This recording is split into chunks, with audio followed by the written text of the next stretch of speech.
Good morning.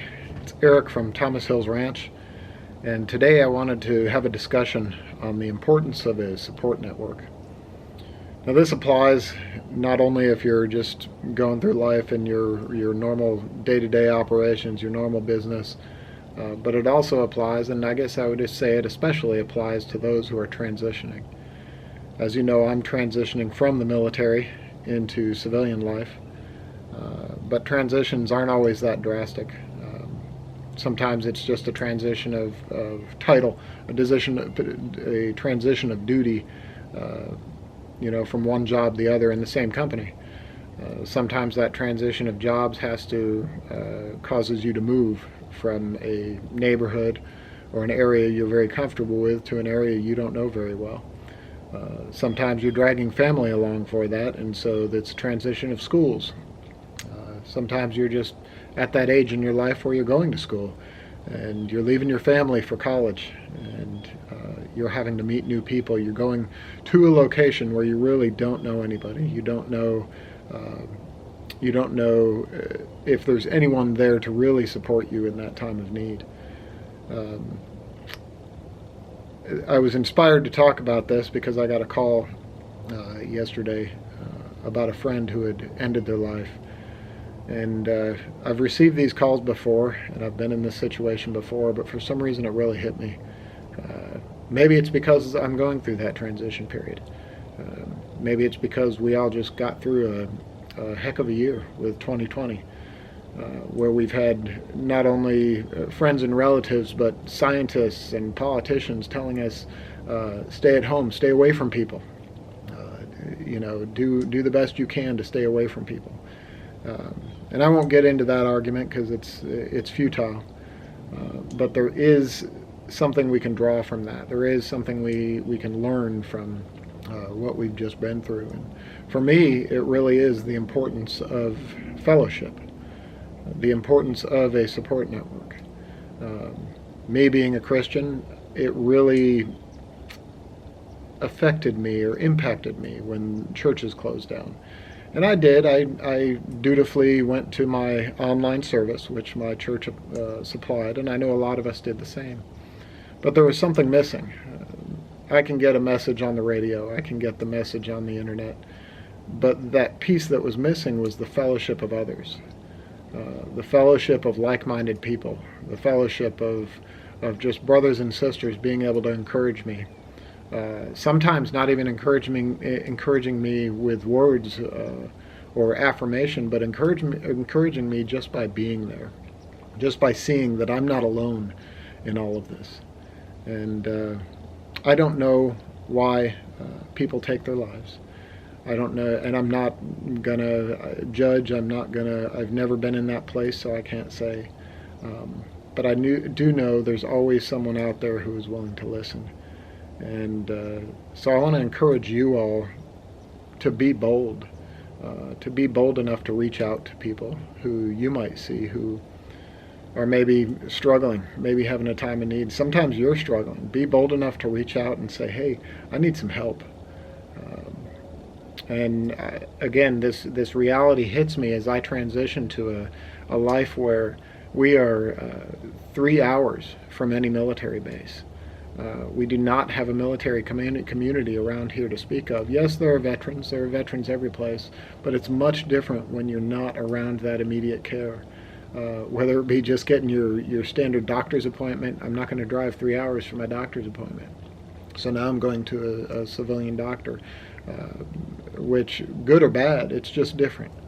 And there are a lot of changes happening in your life, especially as you're transitioning from town to town, transitioning from the military to civilian life.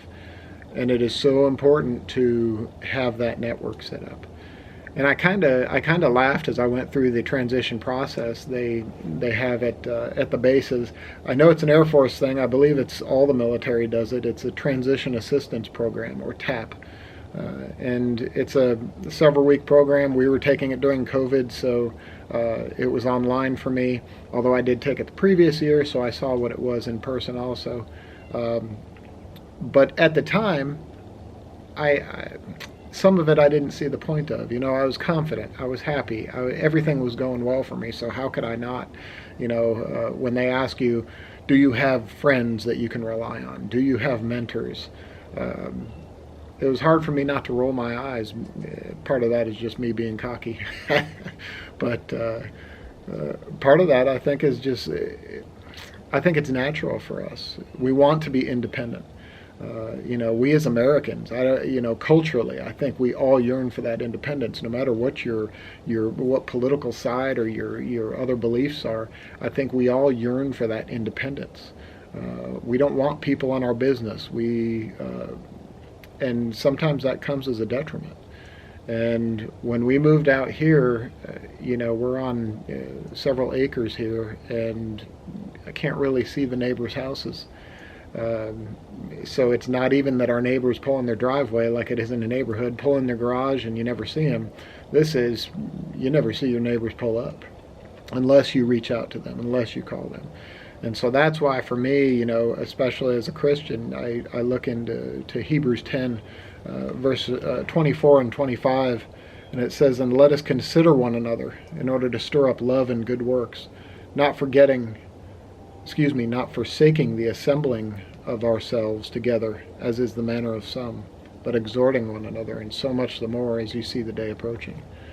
And that right there is just about fellowship.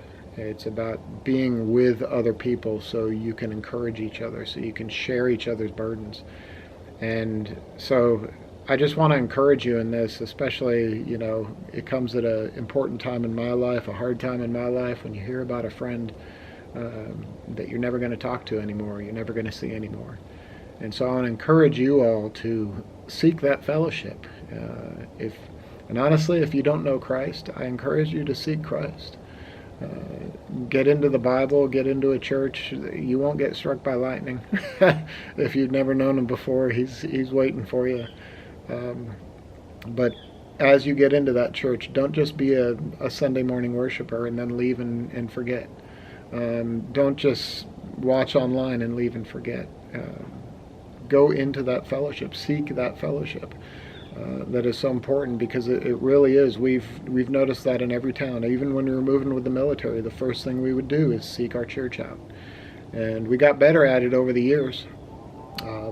But it meant so much to me, and I can't count the times. I lose track of the times that I reached out to the church for help. And just a difficult time we were going through. Or sometimes I didn't even reach out. Sometimes it was just that I wasn't there, or I was acting strange, and it was my brothers and sisters in Christ who noticed, and they reached out to me. So I just wanted to share that with you. Hopefully it does impact you. Hopefully it does, this message serves a purpose in your life.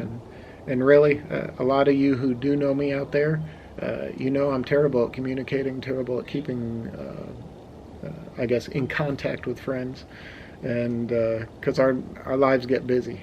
But don't ever think you can't reach out to me if you are feeling that